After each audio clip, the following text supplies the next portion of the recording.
दोस्तों, भारत और West Indies के बीच पहले टेस्ट का तीसरा दिन बेहद रोमांचक रहा।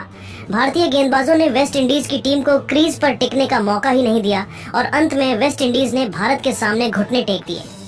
आज हम आपको इस वीडियो में भारत और वेस्ट इंडीज के पहले टेस्ट के तीसरे दिन के पूरे रोमांचक हाइलाइट्स को बताएंगे, तो इस वीडियो को अंत तक जरूर देखिएगा। और अगर आप भी टीम इंडिया की इस जीत से खुश हैं तो इस वीडियो को एक लाइक जरूर कर दीजिएगा।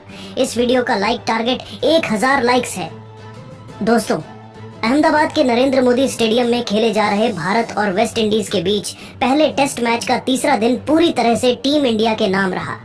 दूसरे दिन का खेल खत्म होने तक भारत की पहली पारी का स्कोर 448 रन पर पहुंच चुका था, वह भी केवल 5 विकेट के नुकसान पर। यानी टीम इंडिया ने पहले ही वेस्ट इंडीज पर 286 रनों की विशाल बढ़त बना ली थी। उस समय मैदान पर रविंद्र जडेजा 104 रन पर नाबाद थे और उनके साथ वॉशिंगटन सुंदर 9 रन बनाकर क्रीज पर टिके हुए थे। हर किसी को यही उम्मीद थी कि तीसरे दिन भारत की टीम पहले आधे सेशन तक बल्लेबाजी करेगी और फिर शायद अपनी पारी डिक्लेयर करेगी, लेकिन कप्तान शुभमन गिल की रणनीति कुछ और ही थी। तीसरे दिन जब भारत की टीम मैदान पर उतरी तो सभी को हैरानी हुई, क्योंकि भारत ने बिना एक भी गेंद खेले अपनी पहली पारी डिक्लेयर कर दी, जबकि अभी 3 दिन और थे इस टेस्ट मैच के। यानी टीम इंडिया ने पहली पारी में कुल 448 रन बनाकर वेस्ट इंडीज पर 286 रनों की मजबूत बढ़त हासिल की। इसके बाद वेस्ट इंडीज की ओर से दूसरी पारी की शुरुआत करने के लिए तेजनारायण चंद्रपॉल और जॉन कैंपबेल ने पारी शुरू की। दोनों पर अपनी टीम को मजबूत शुरुआत देने की जिम्मेदारी थी, लेकिन भारतीय तेज गेंदबाजों ने शुरुआत से ही उन्हें पूरी तरह जकड़ लिया। बुमराह की तेज इनस्विंगर और सिराज की आउटस्विंगर बल्लेबाजों के लिए किसी परीक्षा से कम नहीं लग रही थी। वेस्ट इंडीज के बल्लेबाजों को हाथ खोलने का एक भी मौका नहीं मिला। फिर सिराज ने वेस्ट इंडीज को पहला झटका दे दिया। 8वें ओवर में सिराज गेंदबाजी कर रहे थे। गेंद थोड़ी शॉर्ट थी। लेफ्ट हैंडर बल्लेबाज चंद्रपॉल ने पुल करने की कोशिश की, लेकिन गेंद उनके शरीर के करीब थी। नतीजा यह हुआ कि गेंद बल्ले के ऊपरी हिस्से से लगी और स्क्वायर लेग की दिशा में हवा में उछल गई। वहां फील्डिंग कर रहे नीतीश रेड्डी ने बाईं ओर डाइव लगाते हुए एक शानदार 2 हाथों का कैच पकड़ लिया। पूरा स्टेडियम तालियों से गूंज उठा। सिराज ने चंद्रपॉल को सिर्फ 8 रन पर पवेलियन भेज दिया। वेस्ट इंडीज को अब पहला झटका 12 रन के स्कोर पर लग चुका था और अब क्रीज पर बल्लेबाजी करने के लिए एलिक एथनेजाए। लेकिन अब गेंदबाजी की बारी थी भारत के स्पिनर रविंद्र जडेजा की, क्योंकि पिच में पहले दिन से ही हल्का टर्न देखा जा रहा था और जडेजा ऐसी पिचों पर कितने खतरनाक होते हैं ये दुनिया जानती है। जडेजा ने आते ही वेस्ट इंडीज के बल्लेबाजों को उलझाना शुरू कर दिया। कभी गेंद सीधी निकल रही थी तो कभी टर्न लेकर बल्लेबाज को धोखा दे रही थी। फिर आया 11वां ओवर। जडेजा की पहली ही गेंद पर वेस्ट इंडीज को एक और झटका लग गया। जडेजा की गेंद थोड़ी टॉस्ड अप थी और बाईं ओर घूमती हुई बल्लेबाज के कैंपबेल ने हल्का सा झुककर गेंद को ऑन साइड की दिशा में खेलना चाहा, लेकिन गेंद उनके बल्ले के ऊपरी हिस्से से लगी और धीरे से शॉर्ट लेग की तरफ चली गई। वहां पर साई सुदर्शन हेलमेट पहने खड़े थे और उन्होंने बिना किसी परेशानी के कैच लपक लिया। इस तरह वेस्ट इंडीज के दोनों ओपनर पवेलियन लौट चुके थे। चंद्रपॉल 8 रन और कैंपबेल 14 रन बनाकर आउट हुए। अब स्कोरबोर्ड पर सिर्फ 22 रन थे और 2 विकेट गिर चुके थे। वेस्ट इंडीज की मुश्किलें यहीं खत्म नहीं हुई। भारत के गेंदबाज अब पूरी तरह हावी हो चुके थे। जडेजा की गेंदें लगातार टर्न और बाउंस ले रही थी और बल्लेबाजों के लिए समझना मुश्किल हो गया था कि कौन सी गेंद सीधी जाएगी और कौन सी घूमेगी। इसके बाद 17वें ओवर में जडेजा ने वेस्ट इंडीज को तीसरा झटका दिया। जडेजा की गेंद पर ब्रैंडन किंग ने गेंद की लंबाई को गलत समझ लिया। उन्हें लगा कि गेंद बहुत आगे पिच होगी, लेकिन जडेजा ने लंबाई थोड़ी पीछे रखी। किंग ने क्रीज से ही बल्ला आगे बढ़ा दिया और गेंद हल्के हाथों से बल्ले का किनारा लेकर स्लिप की दिशा में चली गई। केएल राहुल पहले स्लिप पर खड़े थे। उन्होंने शानदार तरीके से झुककर गेंद को जमीन से कुछ इंच ऊपर पकड़ लिया। अंपायर ने टीवी अंपायर से कंफर्म कराया, लेकिन किंग खुद मैदान छोड़कर चल दिए। उन्हें पता था कि कैच साफ था। ब्रैंडन किंग सिर्फ 5 रन बनाकर आउट हुए। अब वेस्ट इंडीज का स्कोर महज 29 रन पर 3 विकेट के नुकसान पर पहुंच चुका था। रविंद्र जडेजा ने अपनी फिरकी से कैरेबियाई बल्लेबाजों की नींद उड़ा दी थी। पिच से उन्हें काफी मदद मिल रही थी और उनके हर ओवर में बल्लेबाजों के लिए जाल बिछा हुआ था। वेस्ट इंडीज के बल्लेबाजों पर मानसिक दबाव साफ झलक रहा था। हर गेंद पर बचने की कोशिश और हर रन के लिए संघर्ष। भारतीय गेंदबाजों की इस शानदार जोड़ी ने विपक्षी टीम की हालत पतली कर दी थी। इसके बाद नंबर 5 पर बल्लेबाजी करने आए कप्तान रॉस्टन चेस से टीम को काफी उम्मीदें थीं। सभी को लगा कि वह अपनी अनुभवी बल्लेबाजी से पारी को संभालेंगे, लेकिन आज उनका सामना था कुलदीप यादव की जादुई गेंदबाजी से। 18वें ओवर की 5वीं गेंद पर कुलदीप ने वह डिलीवरी फेंकी जिसने पूरे स्टेडियम में सनसनी फैला दी। कुलदीप यादव गेंद लेकर दौड़े। उनकी कलाई ने वही जादू दिखाया जिसके लिए वह जाने जाते हैं। गेंद को उन्होंने बिल्कुल सही लंबाई पर छोड़ा। दिखने में तो वह एक सामान्य लेग स्पिन लग रही थी, लेकिन असल में वह एक नेचुरल वेरिएशन थी। रॉस्टन चेज ने सोचा कि गेंद ज्यादा स्पिन करेगी और उसी भ्रम में उन्होंने अपने बैट को मिडिल और लेग लाइन पर रख दिया, लेकिन गेंद बिल्कुल नहीं मुड़ी। सीधे उनकी बैट को चकमा देती हुई ऑफ स्टंप से जा टकराई और स्टंप्स हवा में उड़ते दिखाई दिए। पूरा स्टेडियम कुलदीप कुलदीप के नारों से गूंज उठा। कप्तान चेज सिर्फ 4 रन बनाकर पवेलियन लौट गए। भारतीय खिलाड़ी खुशी से उछल पड़े क्योंकि यह विकेट महज एक बल्लेबाज का नहीं बल्कि वेस्ट इंडीज की उम्मीदों का पतन था।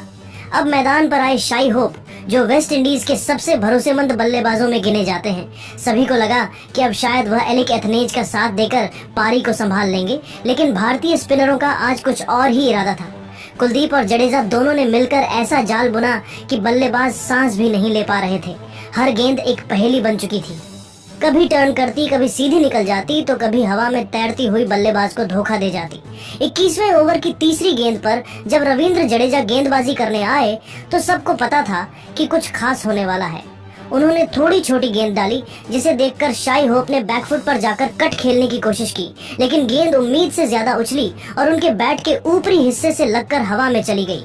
बैकवर्ड पॉइंट पर यशस्वी जायसवाल बिजली की तरह डाइव लगाते हुए आए और गेंद को लपक लिया। क्या शानदार कैच था वो! जायसवाल ने जमीन से कुछ इंच ऊपर उड़ते हुए वह कैच पकड़ा और जैसे ही गेंद हाथ में आई उन्होंने जोरदार जश्न मनाया। पूरा स्टेडियम तालियों की गड़गड़ाहट से गूंज उठा। शाई होप महज 1 रन बनाकर आउट हो गए और इसके साथ ही वेस्ट इंडीज की आधी टीम 21 ओवरों में ही पवेलियन लौट चुकी थी। भारतीय टीम ने एक के बाद एक ऐसे झटके दिए कि वेस्ट इंडीज का ड्रेसिंग रूम सन्नाटा साधे बैठा था। एक छोर से लगातार विकेट गिर रहे थे, लेकिन दूसरे छोर पर एलिक एथनेज अकेले डटे हुए थे। वह बेहद संयम से बल्लेबाजी कर रहे थे, हर गेंद को ध्यान से खेलते हुए। उनके साथ अब क्रीज पर आए जस्टिन ग्रीव्स, जिन्होंने शुरुआत में कुछ झिझक दिखाई, लेकिन धीरे धीरे उन्होंने भी अपना रिदम पकड़ा। दोनों बल्लेबाजों ने मिलकर भारतीय गेंदबाजों के सामने थोड़ी बहुत चुनौती पेश की। उन्होंने कुछ आकर्षक चौके लगाए, कभी कवर ड्राइव तो कभी मिड विकेट के ऊपर से बेहतरीन शॉट्स। इन दोनों की जोड़ी ने वेस्ट इंडीज की पारी को संभालने की कोशिश की और टीम का स्कोर 50 रन के पार। कुलदीप और जडेजा की जोड़ी ने हालांकि दोनों पर लगातार दबाव बनाए रखा। एथनेज और ग्रीव्स ने बड़ी समझदारी से खेलते हुए स्ट्राइक रोटेट की और डीली गेंदों का इंतजार किया।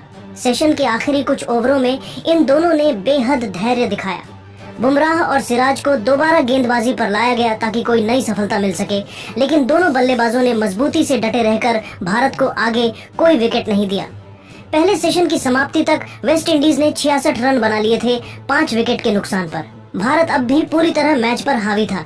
एथनेज 30 रन पर नाबाद थे और ग्रीव्स 10 रन बनाकर उनका साथ दे रहे थे। अब मैच एक दिलचस्प मोड़ पर था। वेस्ट इंडीज अब भी भारत से 220 रन पीछे थी और टीम इंडिया को जीत के लिए बस 5 विकेट की दरकार थी। यानी अब सिर्फ वक्त की बात थी कि कब भारत इस मुकाबले को अपने नाम करता है। इसके बाद दूसरे सेशन की शुरुआत होते ही वेस्ट इंडीज की उम्मीदें एक बार फिर जिंदा नजर आने लगी। क्रीज पर थे एलिक एथनेज और जस्टिन ग्रीव्स, जिन्होंने पहले सेशन के अंत में थोड़ी बहुत साझेदारी बनाकर भारत के गेंदबाजों को कुछ देर के लिए रोक दिया था। दोनों बल्लेबाज अब नए इरादे और नई ऊर्जा के साथ मैदान पर उतरे थे। भारतीय कप्तान ने सेशन की शुरुआत वाशिंगटन सुंदर और जसप्रीत बुमराह से करवाई, लेकिन जैसे ही खेल आगे बढ़ा वेस्ट इंडीज के दोनों बल्लेबाजों ने एकदम अलग अंदाज दिखाया। इस बार वह डिफेंसिव मोड में नहीं बल्कि अटैकिंग मोड में दिखाई दी। सुंदर की पहली ही गेंद पर एथनेज ने आगे बढ़कर शानदार ड्राइव लगाया। गेंद सीधी कवर बाउंड्री की ओर। इसके बाद ग्रीव्स ने बुमराह की एक गेंद को टाइमिंग के साथ पॉइंट की दिशा में चौके के लिए भेज दिया। भीड़ में तालियां गूंज उठी। ऐसा लग रहा था मानो वेस्ट इंडीज के बल्लेबाजों ने ठान लिया हो कि अब वह भारतीय गेंदबाजों पर पलटवार करेंगे। दोनों ने मिलकर रन बटोरने शुरू कर दिए। स्पिनर हो या पेसर, अब हर गेंदबाज पर कुछ न कुछ दबाव बनता जा रहा था। हालांकि पिच पर कहानी कुछ और ही कह रही थी। गेंद अब काफी ज्यादा घूम रही थी और विकेट की सतह पर दरारें दिखाई देने लगी थी।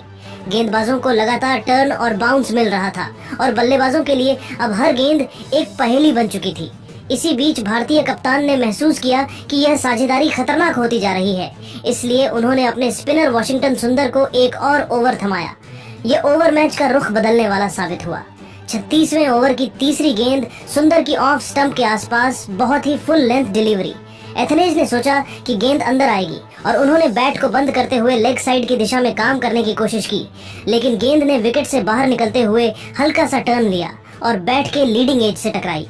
गेंद हवा में ऊंची गई सीधी गेंदबाज के दाईं ओर। सुंदर ने अपने दाएं ओर झुककर हाथ बढ़ाया और एक शानदार रिफ्लेक्स कैच पकड़ा। गेंद उनके दाहिने हाथ में चिपक गई और उन्होंने तुरंत उसे बाएं हाथ से थाम लिया। पूरा स्टेडियम गूंज उठा। वॉशिंगटन वॉशिंगटन के नारे गूंजने लगे। एथनेज की शानदार लेकिन अधूरी पारी का अंत हो गया। उन्होंने 38 रन की संघर्षपूर्ण पारी खेली, लेकिन कहानी यहीं खत्म नहीं हुई। असली तूफान तो अगले ही ओवर में आया।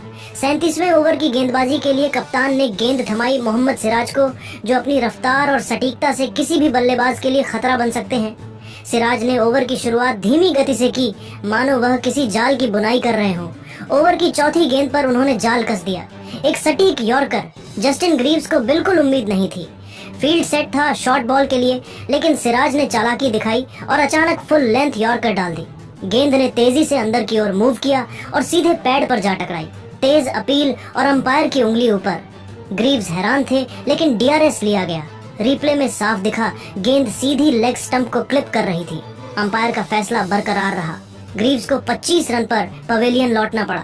दोनों सेट बल्लेबाज लगातार 2 ओवरों में आउट हो गए और भारतीय टीम का जोश आसमान छू गया। अब मैदान पर माहौल पूरी तरह भारतीय हो चुका था। स्टैंड्स में बैठे दर्शक भारत भारत के नारे लगा रहे थे। कप्तान शुभमन गिल के चेहरे पर मुस्कान थी। उन्हें पता था कि जीत अब ज्यादा दूर नहीं, लेकिन सिराज ने सोचा क्यों न इस ओवर को और यादगार बना दिया जाए। ओवर की अंतिम गेंद। बल्लेबाज थे वॉरिकन। सिराज ने इस बार बैक ऑफ लेंथ गेंद डाली। हल्की सी उछाल और बल्लेबाज ने आगे बढ़कर एक जोरदार शॉट खेलने की कोशिश की, लेकिन नतीजा बैट हवा में घूमता हुआ शॉट लेग पर खड़े साई सुदर्शन के ऊपर से निकल गया, जबकि गेंद बल्ले के स्प्लाइस से टकराकर हवा में उछल गई और सीधे गई शुभमन गिल के पास, जो मिड ऑफ की ओर खड़े थे। गिल ने मजे से दाईं ओर मूव करते हुए गेंद को आराम से कैच कर लिया। विकेट के बाद सभी भारतीय खिलाड़ी हंस पड़े। ये विकेट एकदम कॉमिक अंदाज में गिरा था। वॉरिकन बिना खाता खोले आउट हुए और अब वेस्ट इंडीज केवल 2 विकेट दूर थी अपनी हार से। सिराज और सुंदर ने मिलकर कुछ ही मिनटों में मैच की दिशा पूरी तरह पलट दी थी। दोस्तों, 8 विकेट गिरने के बाद लग रहा था कि वेस्ट इंडीज की पारी अब बस कुछ ही देर की मेहमान है, लेकिन तभी मैदान पर आए खेरी पियरे और जोहान लेन। इन दोनों ने आते ही थोड़ी हिम्मत दिखाई और कोशिश की कि टीम को शर्मनाक हार से बचाया जा सके। भारतीय गेंदबाजों ने चारों तरफ से दबाव बनाया हुआ था। बुमराह की स्विंग, सिराज की रफ्तार, कुलदीप का टर्न और जडेजा की धारदार गेंदबाजी। पर इन दोनों वेस्ट इंडियन बल्लेबाजों ने सोचा अब तो खोने को कुछ नहीं बचा, चलो कुछ आक्रामक क्रिकेट खेली जाए, और फिर उन्होंने वही किया। खेरी पियरे ने बुमराह की गेंद पर एक शानदार पुल शॉट लगाया, जबकि लेन ने कुलदीप यादव की स्पिन को पढ़ते हुए कवर ड्राइव से चौका जड़ा। थोड़ी देर के लिए लगा जैसे वेस्ट इंडीज फिर से लय में आ गई हो। दोनों बल्लेबाजों ने रन जोड़ते हुए स्कोर को 100 रन के पार पहुंचा दिया।